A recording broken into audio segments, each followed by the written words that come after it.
High Vibe Nation is live. Welcome to the High Vibe Nation, where we have set out to raise the vibration of every human being on the planet.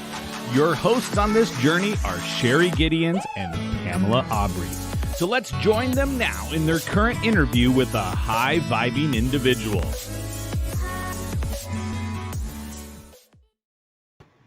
Hello and welcome to the High Vibe Nation, a revolution of love. It's time to raise your vibration and live your highest life now.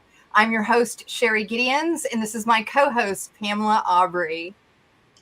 Welcome, everyone. We are so excited to be here with you and to have our special guest, Yuri Choi, with us this evening. She is the CEO of Yuri Choi Coaching. She's a speaker, writer, connector, and has a book that is being published this year, Creating Your Own Happiness.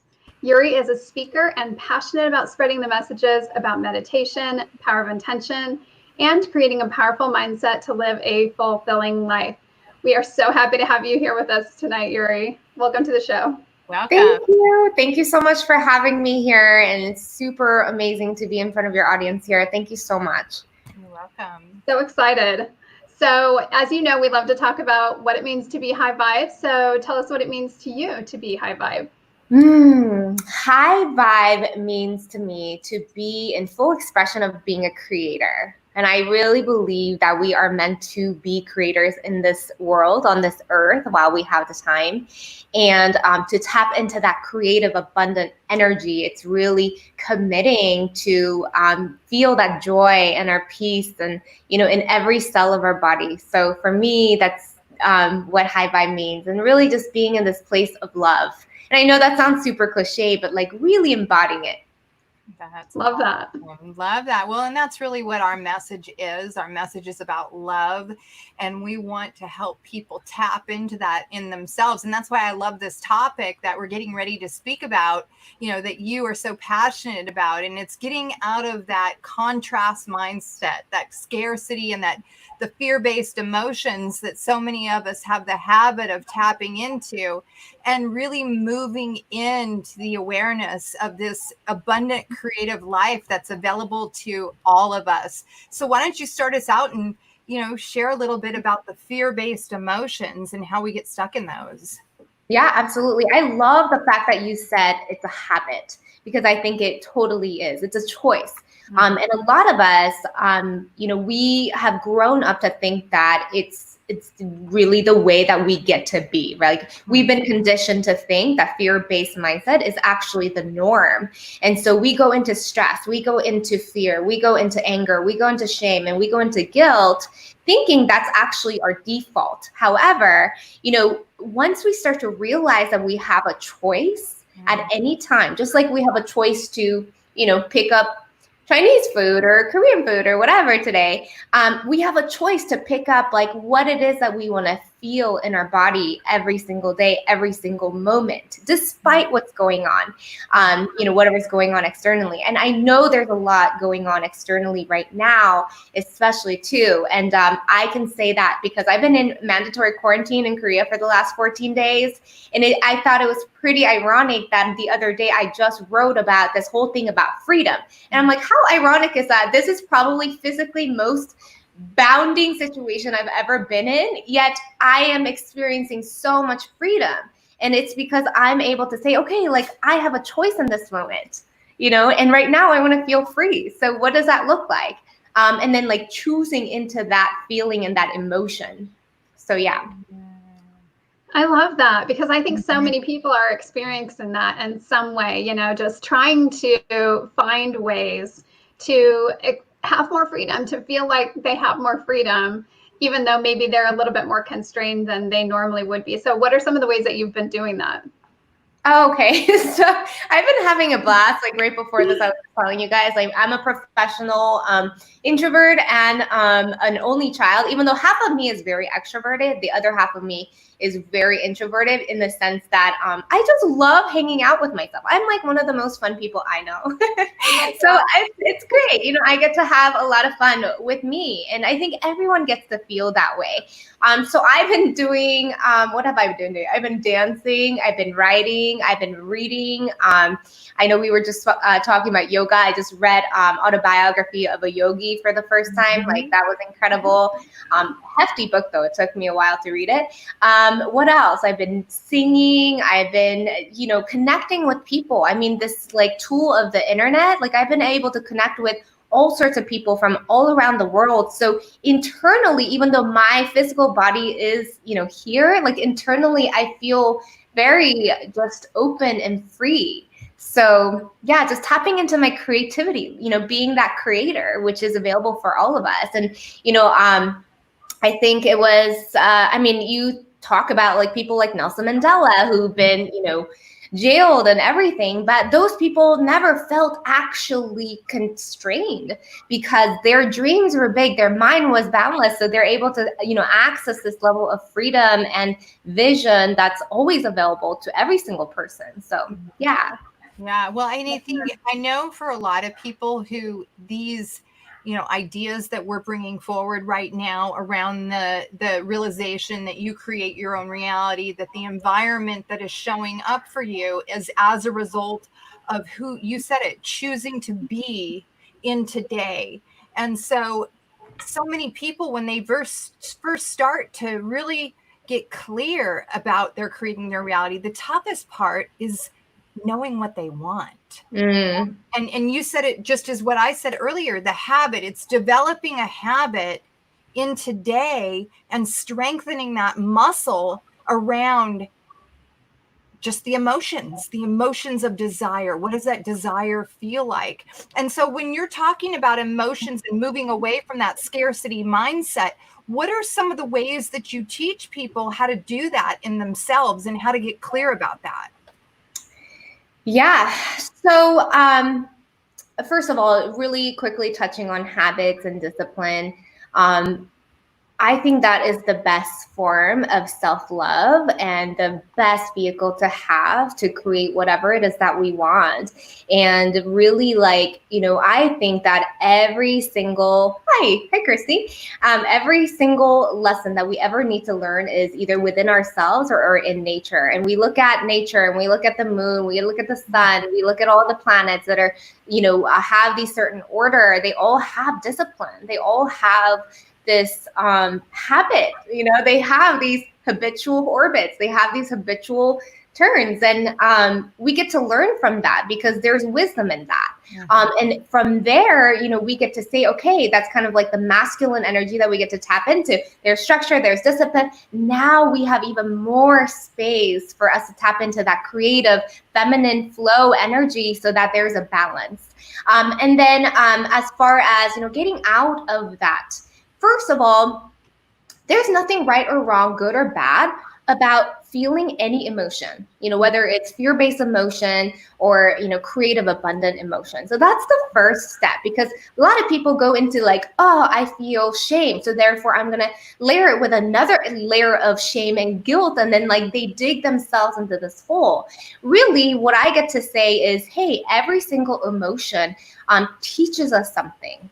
And for us to be able to be present for those lessons is to able to be neutralize it first. So we get to say, hey, this is just feedback for my soul. This emotion is showing me this light. This emotion is showing me some sort of shadow. What are those things? And this actually applies to emotions, even in the creative emotions like joy and peace. Can we actually look at that and say, what is the light in this and what is the shadow in this? And then there's probably this part of us that's really attached to feeling joy that's like, wait, but what do you mean? Isn't the whole point to feel joy and peace? Well, what is that attachment? And how is that serving you or not serving you? So for us to really truly access that eternal peace from, deep within, and really move out of that scarcity mindset if you want to, not because you have to, not because it's bad, but because you want to be more of a creator that we already are, then we just get to say, okay, what is this emotion showing us? First, identifying that emotion, and then not putting additional judgments on that emotion. And then really being honest with yourself and saying, okay, there's this for example, shame is one of the lower vibrational, emotion. What is that really showing me? What have I done? Where have I fallen out of integrity with myself and or with other people? And that takes a lot of courage to look at. And so, hey, Patrick, good to see you. So to be able to, really look at those emotions and say, okay, now I have honored what this emotion is trying to teach me. So now I get to release it because it's done its course for me.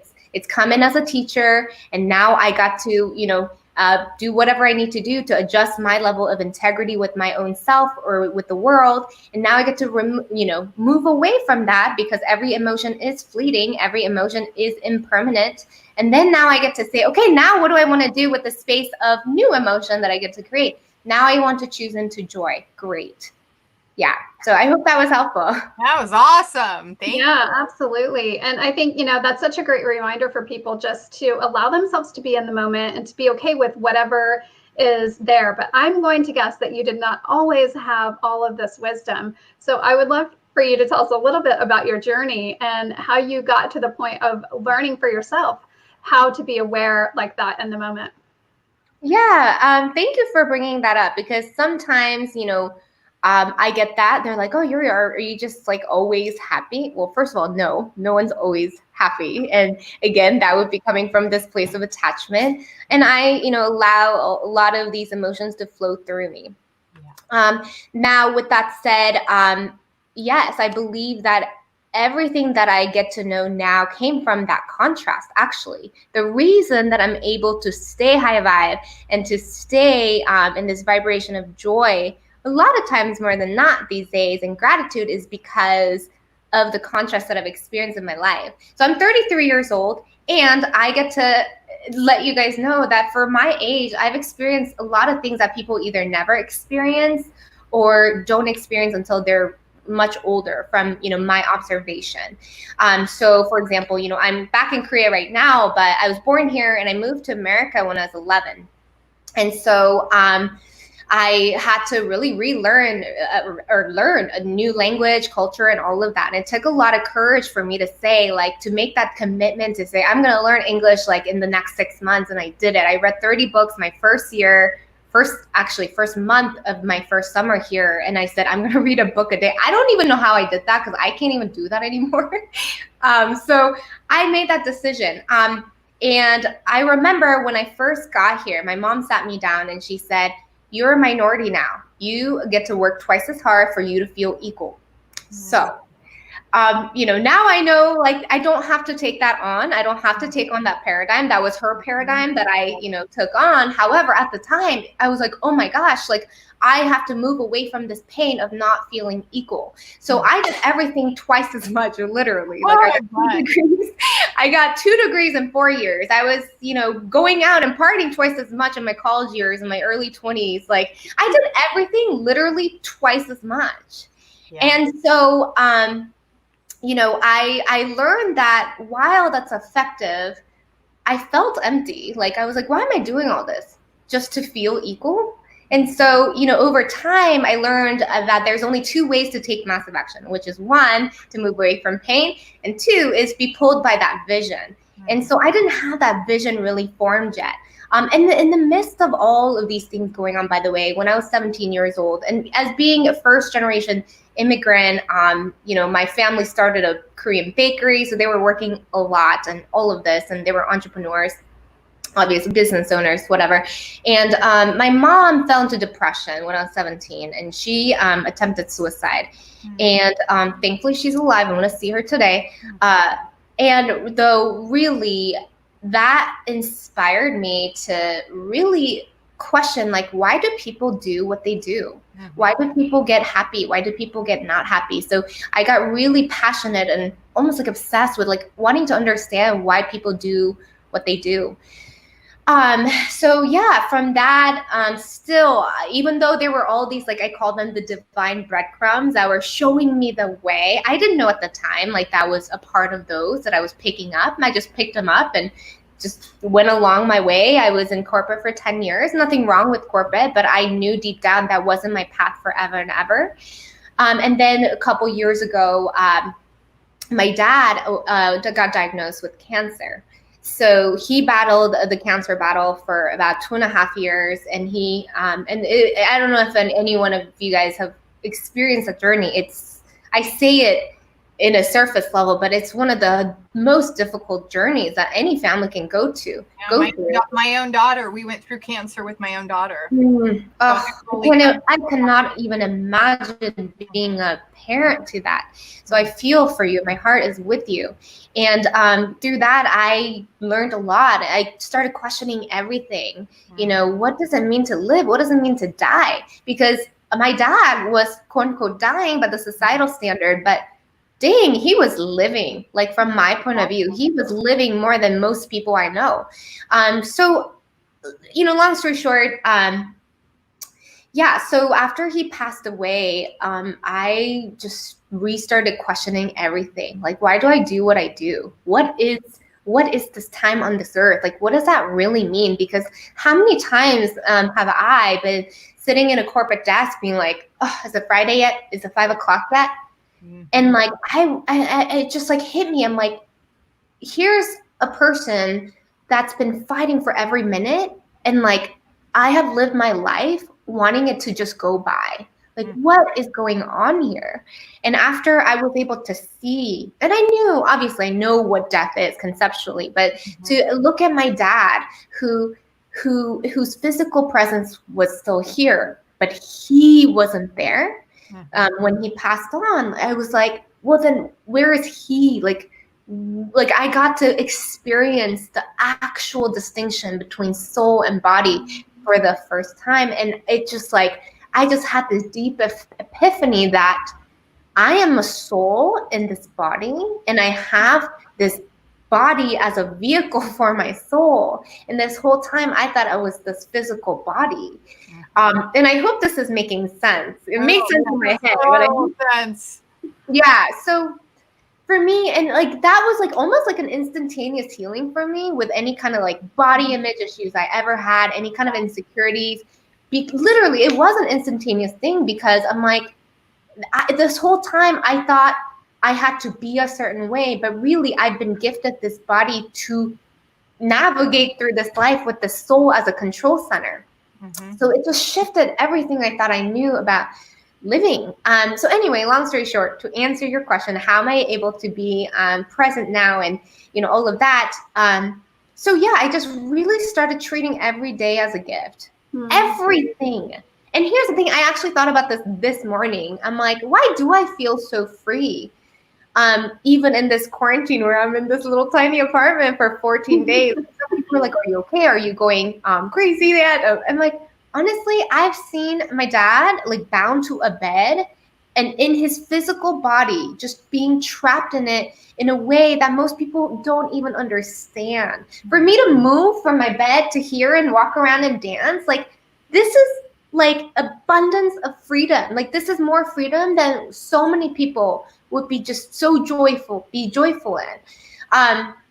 So I just really see literally everything as a gift. Everything. And it really is, even in the contrast of things, like some people would call this a contrast. I've been having a blast. But, even in the contrast of everything, I see that everything, and especially knowing that all the difficult things that's happened in my life, they happen for a reason. And now I can see it. I can really see it. So even when things happen that don't seem like ideal, I'm like, this is not ideal from my narrow point of view, but if I zoom out to the, this view of the universe, this is teaching me something. And while I'm going through this, and there might be other things that come up, like this is really happening for me. And like, I'm kind of just open-minded about it and really going through that flow. And I think it also takes like knowing that, being able to neutralize every emotion that's going on while being present. Neutralizing is very different from disconnecting or numbing. Neutralizing means like, I'm on this journey, I'm going up and down, and I'm gonna be like, a floating boat and just go with it. And know that there's different, things, different lessons hidden in all of that. So that was a very long-winded answer to your question. That was that's great. That was wonderful. And I can relate on so many levels with every little intricate part that you shared, because I've had 2 out-of-body experiences, and the first opened me up from the same type of questions that you began to ask. I started to ask, why was I here? What was, is this all there was to life? And so from my out-of-body experience, I was shown what life was all about. But coming back into the body was one of the things that was one of the most difficult things for me, because what it taught me was who I really was. So these journeys that you're talking about really came about from being present in the moment, and just like you said, being okay with the emotions and allowing the emotions to come up and not looking at them as right or wrong, but looking at them and beginning to ask questions. And then when it came to the cancer with my daughter, what that allowed to happen for our relationship as 2 souls, it allowed me to start asking those same questions that I had asked and began to ask of her. And so she very much came to the same kind of conclusions that you spoke about with your father. It's about, how can we live? How can we live today more and more fully in the present? And I just love, how do you share with people about how to live more fully in the present? How do you share that with them? Yeah. So how do I share that with them? I mean, for me, it's been 3 years now. For me, it's this constant practice of knowing what's here to being in every cell. So for me, my number one thing is to be the example, for me to be the embodiment, so that my energy speaks for itself.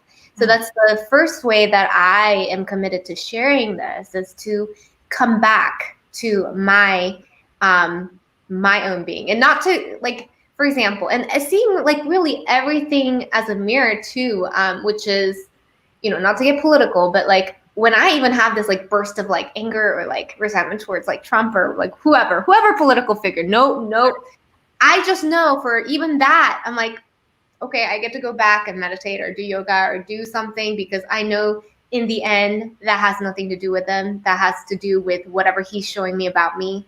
Oh, that sucks to know this.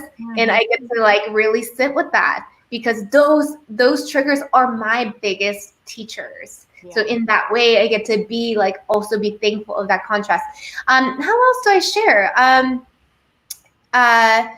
Yeah, I mean, my vision for the world is leading this world where everyone leads with love. And that stands for laughter, oneness, vulnerability, and ease. So everything that I do, everything that how I interact with the world, everything that I get to do in this world leads back to that. How can I add that energy into this world? How can I contribute it to that world? So whether I'm, speaking here, whether I'm interacting with my mom, whether I'm interacting with, thanks, Patrick, whether I'm interacting with strangers, whatever, my clients, everything goes back to that. Because, for the longest time, even my vision reflected moving away from pain for a long time. Like my vision was like, help people get out of stress, overwhelm, anger, anxiety, all of this, which is true. However, like, okay, that's a vision based on me moving away from pain. And that's still my projection of like this paradigm that people need to move away from pain.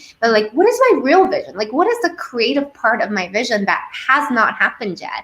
And for me, that is to lead with love and to have more people be laughing and really understand that we're all connected on a deeper level, and for people to show up with their soul vulnerably, so that like I get to actually know you, the essence of you. And so that from that, what emerges is this ease, even through all the, ups and downs of the journey. Oh, wow. That's beautiful. Yeah, that's really powerful. So what kind of, at this stage of the game, what's inspiring you? What's kind of pushing you forward into what you're doing and into kind of that next thing? Yeah. So what's inspiring me? Well, my vision, first of all, and second of all, like I'm really leaning into listening to the signs from the universe, as well as following my joy and my fun. You know, so, and really being in tune with that. So, and not to say like, I'm not following just what's like the next fun thing, like the next shiny thing. That's not what I mean, but like something that feels like a really powerful yes in my body, like an F yes in my body. So for example, like there was a, you know, you guys were asking me about my travels here. Honestly, there's a big part of me that I'm like, is this the right time? Like, is this really something that I need to do right now? Like, you know, is traveling the best idea? And I just really sat with it. I meditated on it and, you know, just really been in inquiry of it. And of course, my dad came into my dream. He wasn't there in my dream, but he like gave a planner to somebody in my dream, I forget. And then that person gave me this planner. And then I opened it up. It says, plan a trip. And then I woke up and I was like, okay then. And so I am here. So I have this like genuine knowing in my heart that like this gets to be my next step that's unfolding for me. And there's a whole story behind like there's so many confirmations that's already happened, all the synchronicities of me like that like this is the place I get to be, and it just feels so good. And of course, like I've had an amazing time the last 2 weeks, just like working on my business, serving my clients in a whole different way. So it's been really amazing. So yeah, what inspires? What else is so with that? Like, what's fun for me? What's exciting for me right now is the launch of my book. I was just telling you guys, and to be super vulnerable, like it's been a process of birthing this freaking book because I'm so excited, as well as like really I know it's something I get to do because it's exciting and, you know, a little bit nervous at the same time. And I tell my clients this, but that's like the courage energy. It's literally that vibrational energy between fear and creativity, right? Because it's literally exciting and scary at the same time. So I get to lean into that place of courage and know that like that is my next thing, even though it's not easy, and like ease is different from easy, right? So yeah, that's what's really exciting for me, and to really committed to inspiring millions of people to live in that place of leading with love. So that's what I get super excited about every morning, and really being an embodiment of that and coming back to the practice. Yeah.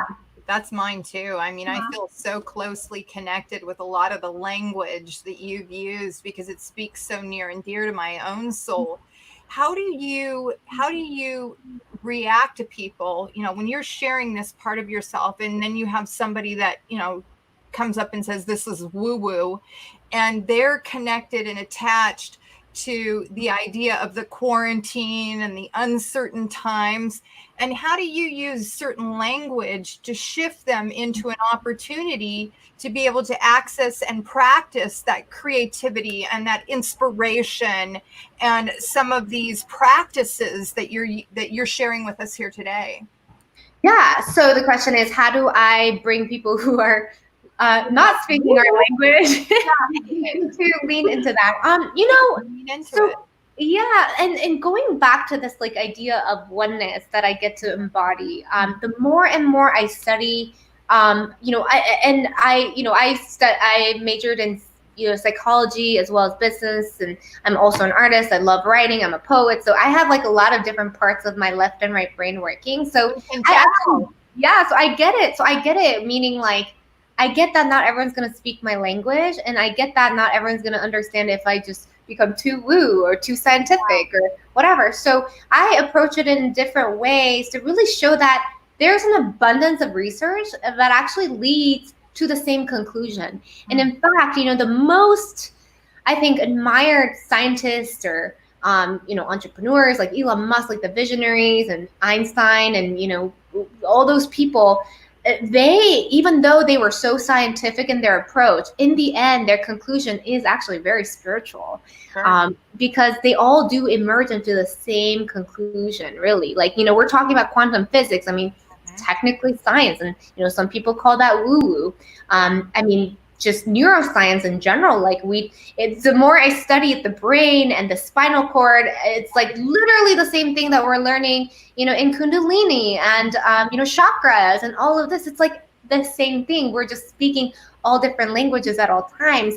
So for me, like if they're not comfortable talking about laws of attraction, okay, then let's talk about neuroscience. Let's talk about, how, when we start to envision something, we're able to actually get out of that scarcity, fear-based mindset, because that fear-based reaction in our body was really created so that we can run away from tigers, we can run away from bears. And it's meant to create that level of focus so that we can get to that one next goal, which is survival. Yet, a lot of people live in that state. A lot of people live in that constant state of stress, thinking that's the normal. We can't be running away from tigers and bears all the time. We'll literally get tired, but that's what's really going on in this, world, this reality that we created where we're constantly stressed, and that's not good for our body. And just really tying it back to my story, that's a huge reason why I do what I do, because observing my mom, observing my dad, my mom, who, suffered from depression, my dad who had cancer, they were fairly healthy people. Like it had nothing to do with their physical health. I know for a fact, being their daughter, it had everything to do with their emotional, spiritual health or the lack of. So anyways, going back to, like moving away from that fear and stress in our body, and our bodies, are creating that stress hormones. Like we get to let it rest literally so that we can, be in that normal state of homeostasis and say, okay, like our bodies are now at the neutral place where it can start to create new visions and create new things. And literally, when I work with a lot of my clients who are very like masculine in their nature, like go, go, go, and they tap into this like stressful place in their body and their mind, I get to say, okay, this is gonna be the weirdest advice, but go take a nap, go rest, go laugh with your family. Like that's your thing that you're missing out on right now, because when your body is not at rest, you can go, go, go, but your vehicle is going to get tired. Even if we go, 100 miles an hour in our car for 5 days, guess what? It's probably going to break down. We need to load it with gas. Yeah, we need some gas. We need to like fuel it up. And what are we most fulfilled with? It's love, it's connection, maybe rest, maybe some good food, like really honoring the five senses and maybe more, and our body, and nourishing ourselves so that we can actually go further for longer, quite literally too. So and so typically that kind of language I get to shift into, and they're like, oh, okay, that makes sense. And again, it's really talking about the same things all the time, just in different ways, different detours. You're meeting people right where they're at. I'm so sorry? I said you're meeting people right where they're at. Yeah, and I think that's really great advice. I think there's a lot of people that are in that place right now, and that's really helpful. So for you, do you have like a routine every day, little tools that you use to kind of keep yourself where you want to stay? Yeah, so for me, a few things. I do yoga every day. I just love yoga. I mean, it literally increases my mood immediately after. It just really allows the energy to flow in my body, and my body to actually just move in ways that it doesn't typically move for 23 hours a day. So it's really powerful. With that, obviously, meditation. I do 5 to 10 minutes meditation here and there, at least once or twice a day. However, like once a week or once every 2 weeks, I do like a really deep dive, and I'll sit there for like an hour, and I'll a lot of times end up like releasing a lot of emotions, whether it's joy, whether it's not, whether it's sadness, whatever is stuck in my body, it just surfaces. So it really helps me. I dance every day, especially, before my client calls, before, hopping on something like this, just to like, have fun and get that body moving. What else? I connect with people every day. And I typically connect with, I would almost say I probably connect with new people every day, even if it's virtually. And I think that's really cool to like invite new energy in that way. I journal. I ask myself, like, what is my one word of intention every morning? I've actually been doing this 28-day challenge. So we've been literally meeting every morning at 7 a.m. Pacific time, not Korea time, every day for the last 28 days plus. So it's been really powerful to, have that container, have that discipline to show up powerfully every single day for other people, for the tribe. So that's been really powerful. So yeah, a lot of those things. I'm trying to think what I do. I literally feel like there's like pre-quarantine life and then like quarantine life. So I'm like, what did I do before quarantine? But yeah, all of those things. And the one thing that I do typically, and right now it's a little bit still shifting because of the time difference, but I read every day, every morning. I do meditation every morning. I do affirmations every morning. I do yoga sometimes in the morning or throughout the day. So those are the things that I like really make sure those are like embedded in my day at some point in my life or some point in my day. And so I would say those are my discipline ingredients. I love that you bring the yoga up, because I was very blessed to study with a Kundalini master in the 90s. And his whole thing was teaching about, because Kundalini is very much a female, energy type of yoga. Yeah. And one of the things that it really helps you to tap into is the deeper modalities of breath. And like, for example, one is breath of fire. And so you're creating this intense warmth in your body, but it's literally connecting you to your spiritual center. And then it's also very much what, like you're describing, it's de-stressing, it's creating that total sense of release, and just it's opening you up more, like you say, with those neurotransmitters, that the neuro part of yourself, the quantum part of yourself, to open yourself up more to allowing those feelings that you're connecting and aligning, and that beingness to bring more of that to you. It's just that shift in vibration. Yeah, absolutely. Absolutely. I love that. I love that, Sherry. This idea of allowing. Oh my goodness. When I talk to my clients, a lot of them are like, I'm like, okay, what are you committed to creating? They're like, I'm pushing to create this week. I'm pushing to do this week. Yeah. And I'm like, cool. What would it look like? What would it feel like in your body instead of pushing? Yep. What would it feel like for you to be pulled towards a vision?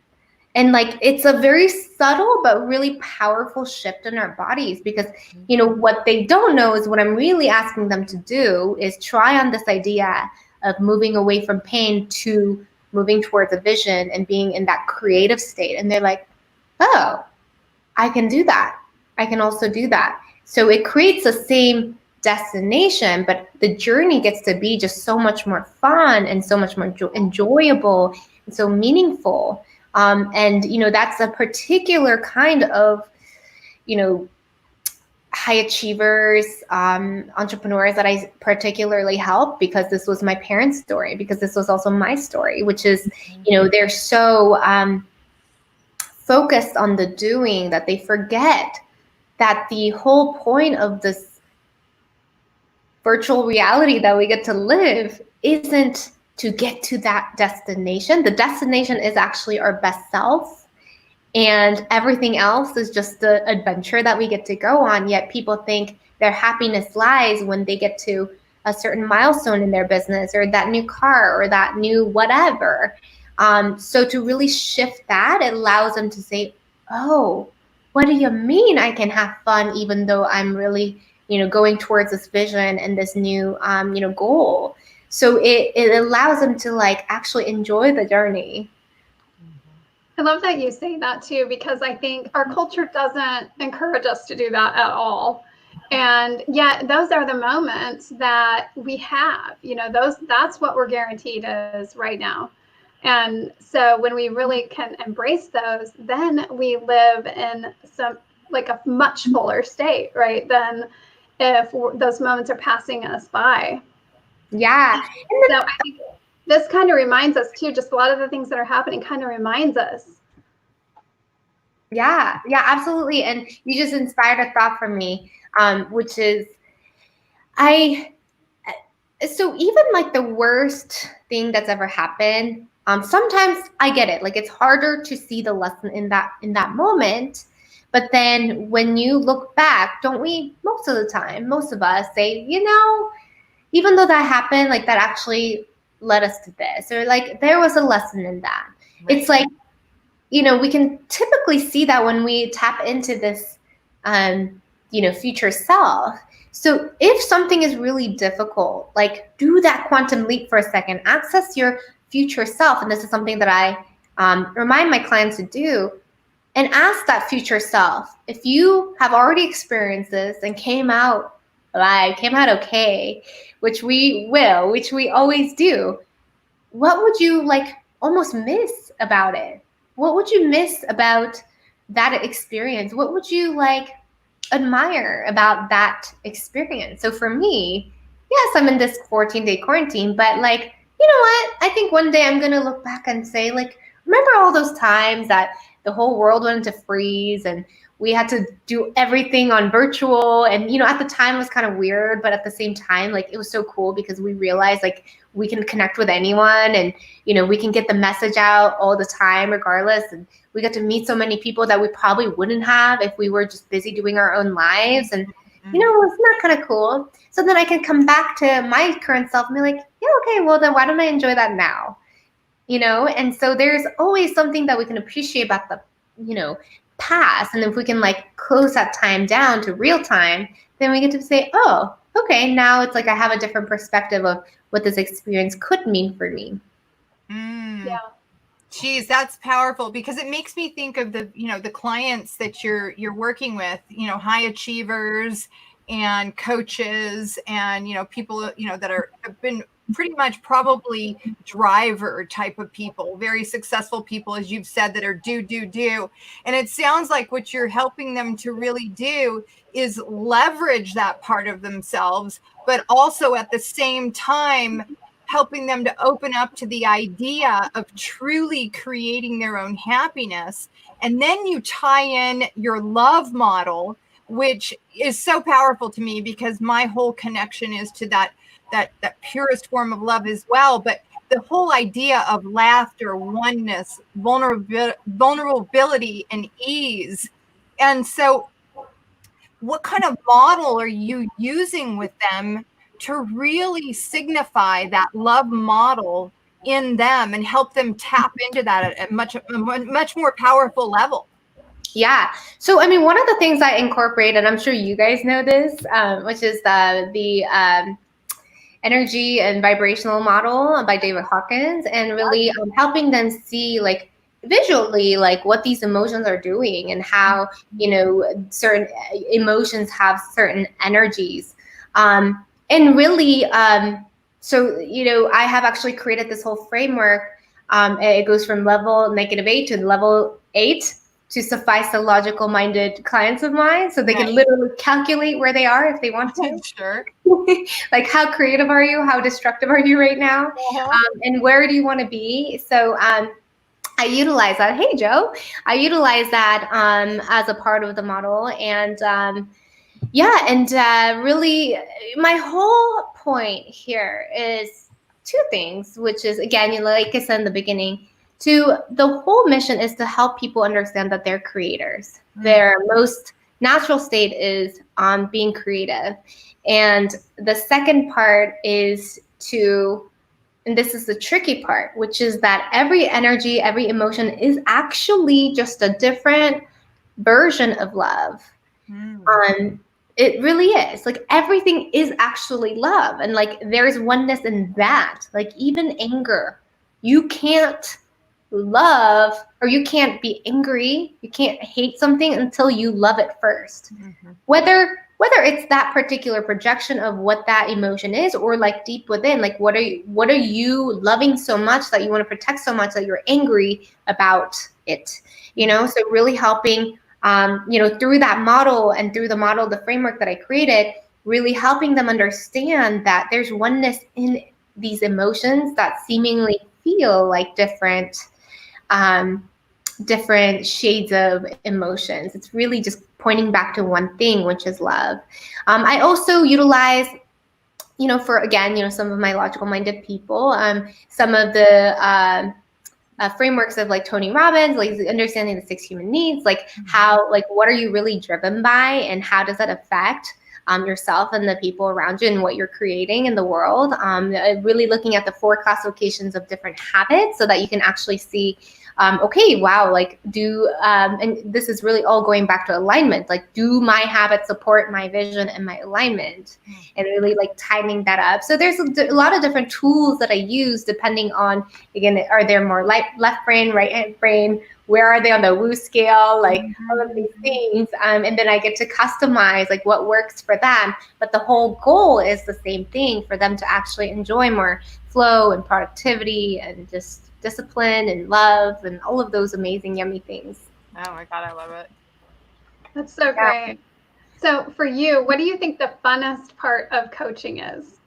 Oh, the funnest part of coaching. For me, what is fun? I mean, I love it. And funnest part about coaching, for me, it's seeing who I get to attract naturally. That's been really fun, because I'm sure you guys have experienced this as well. The more vulnerable, more open that you get, and more expressive you are about what your soul really is, like this essence of it. Like like, look at me, like right now I'm here with like 2 goddesses, like who talk my language, think like me, and like support me, and vice versa, I support you guys. And it's like this happens super organically. And so it's so cool when everyone starts to show up in that way, like who we actually get to attract. And I think that's been one of the most fun things for me. As far as, and I'm going to get a little bit analytical here, which is that I also am aware that when the one thing that I am really mindful of as a coach is that I know that there's a level of dopamine level that actually increases when we give advice or when we make recommendations. So I'm mindful of that. So for me, when I go into a coaching container, energy is a little bit different.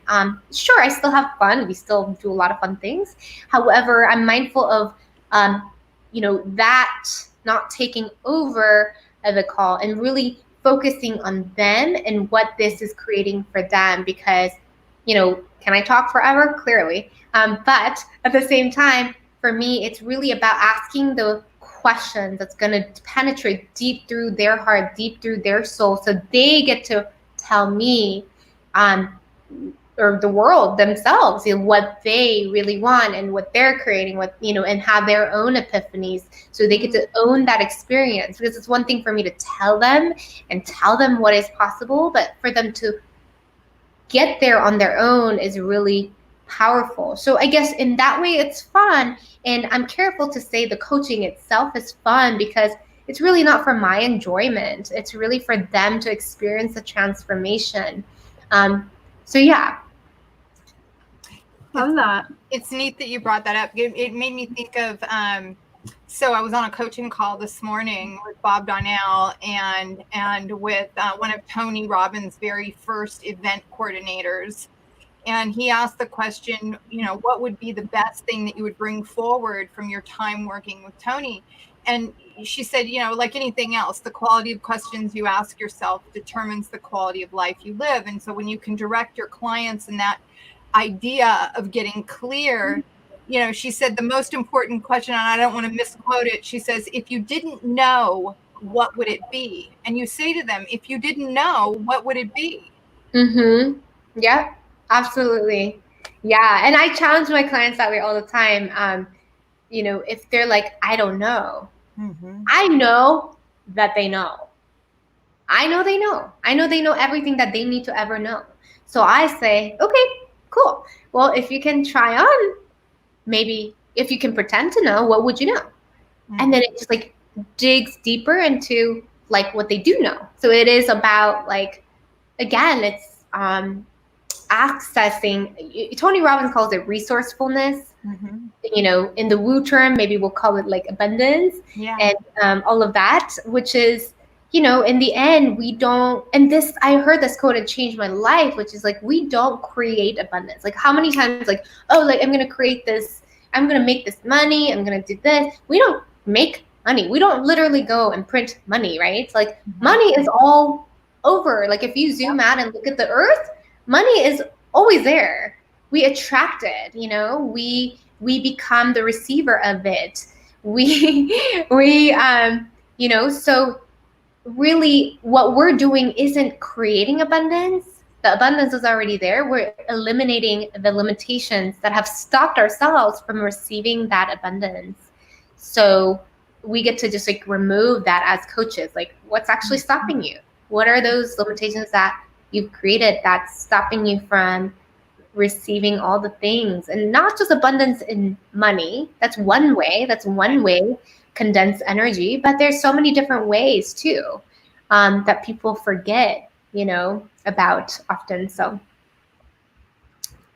true. So I've been wanting to ask you about your book.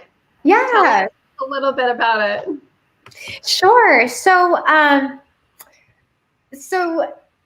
first of all, my first love into writing is actually poetry. So every chapter starts with my poem. Like I had to negotiate with my book coach because I was like, I want to do a poetry book. He's like, yeah, but you have so many other things you get to share first. I'm like, can I put my poem in each of the chapters? He's like, sure. So it starts with that, but it all really leads into that same idea, which is that the destination isn't a physical materialistic milestone, whether it's a relationship, marriage, milestone in business, but the only destination is really our best version of ourselves, the most divine version of ourselves, and everything else is our path to get there. Mm-hmm. So, you know, the title of the book is called Creating Your Own Happiness.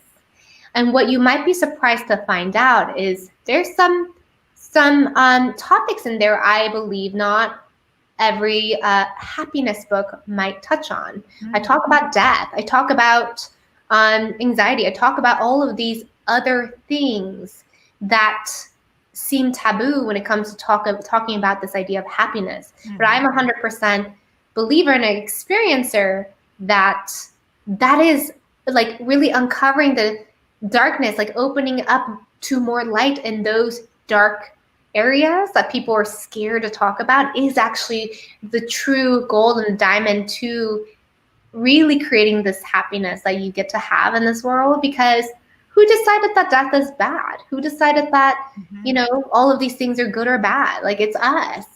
It's actually, you know, most natural thing besides birth, you know? And like, you can't understand living until you understand what dying is. Mm-hmm. So I go into these topics that are rather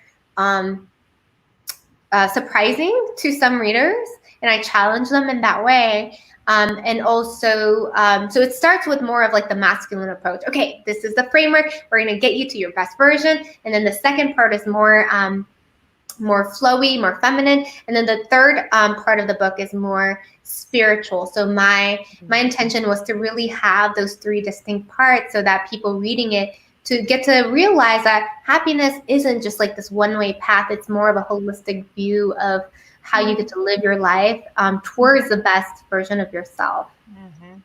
How do you teach people to deal with discouragement? So when they're moving in this direction, but then there's those roadblocks that show up and they have the discouraging moment. How do you tell them to release that and continue to move forward in this journey of happiness that you're talking about?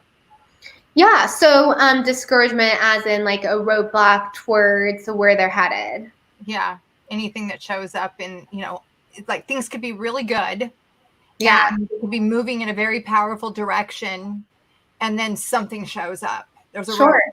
Yeah, so and it's really like trying a different perspective of what that roadblock is, reframing the roadblock. Maybe it's a giant blessing, you know, maybe it's a giant boulder of blessing. When I'm, for example, like if I ever get sick, a lot of people, and I'm talking physically as well as like metaphorically. When we get sick, like what happens? We get stuck. Like we literally have to retrieve and go into our bed for like 2 or 3 days. And sometimes it feels like a failure, at least for me, you know, it used to when I had this mindset of like, unless I'm doing something, I'm failing, right? But like metaphorically speaking, I think some people feel that way. They're sometimes literally cooped up in their home right now, or just kind of thrown off track. They feel like whatever's happening externally right now with, you know, a lot of things, it feels like a big giant roadblock. But for me, when I'm sick, and hopefully this serves as a metaphor as well as literally, when I'm sick, I sit in my bed. Yeah, it's kind of, I would rather be doing something else. However, I have made these powerful asks from the universe recently, which I'm always doing, right? And sometimes there's a lot of things I'm asking for. So sometimes the universe has to put me in my room so that it can reorganize everything for me so that I can actually go into the path in the best way possible with the least resistance. So I know in my heart that when I'm sick, things are reorganizing outside in the room and the universe so that everything that I ask for gets to come to me.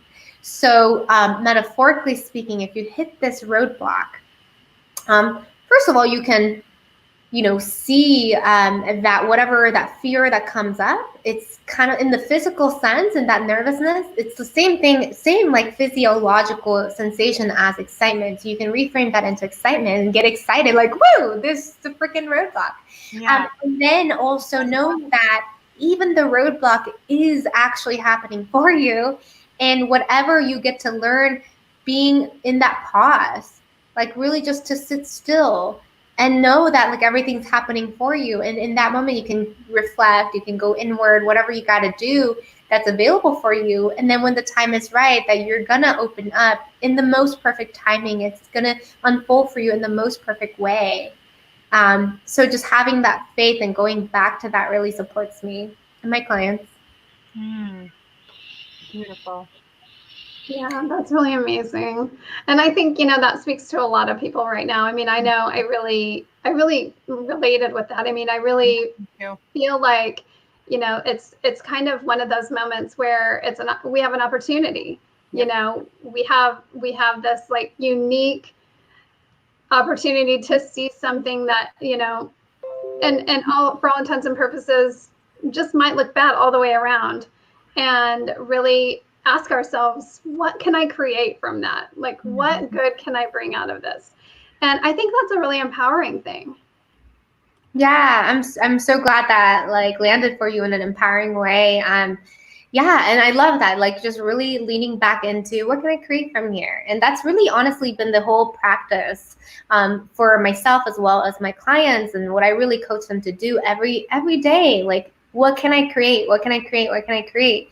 Instead of why is this happening? Why is this happening? Why is this happening? You know, it's funny because I do believe that asking the big why is important. However, on the daily basis, the why questions can be really disempowering, actually. It just kind of digs yourself into a bigger hole. Why is this happening? Why is COVID happening? Why is all this happening?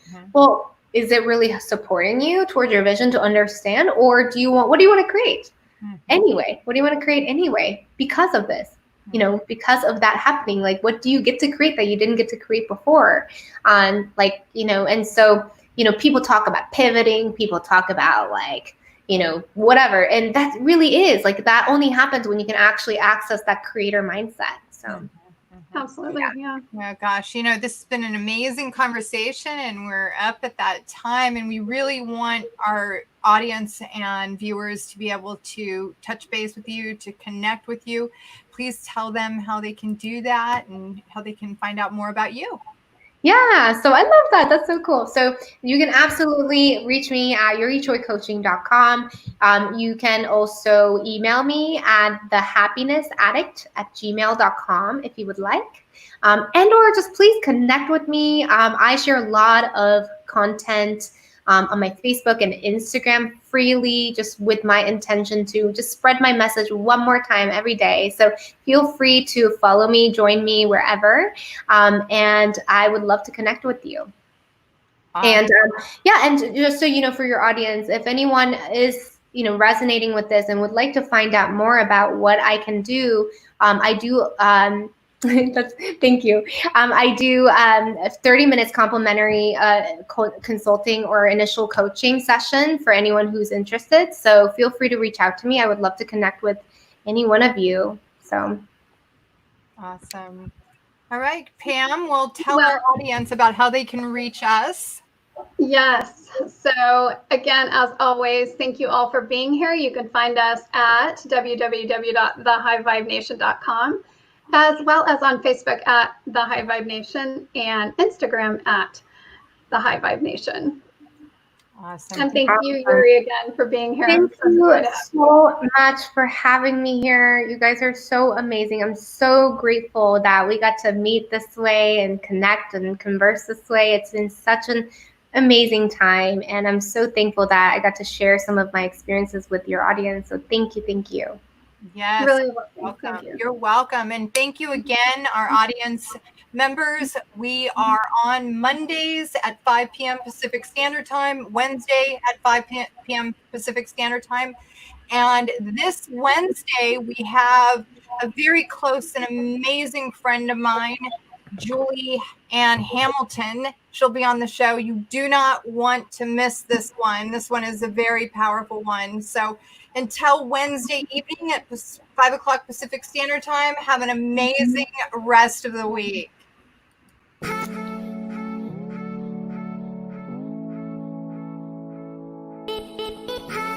From everybody here at the Hive Vibe Nation, we want to say thank you for choosing to raise your vibration. And of course, please like, share, and subscribe. If you need to find us on the web, check us out at www.thehivevibenation.com. Looking forward to seeing you on the next episode, and keep high vibing.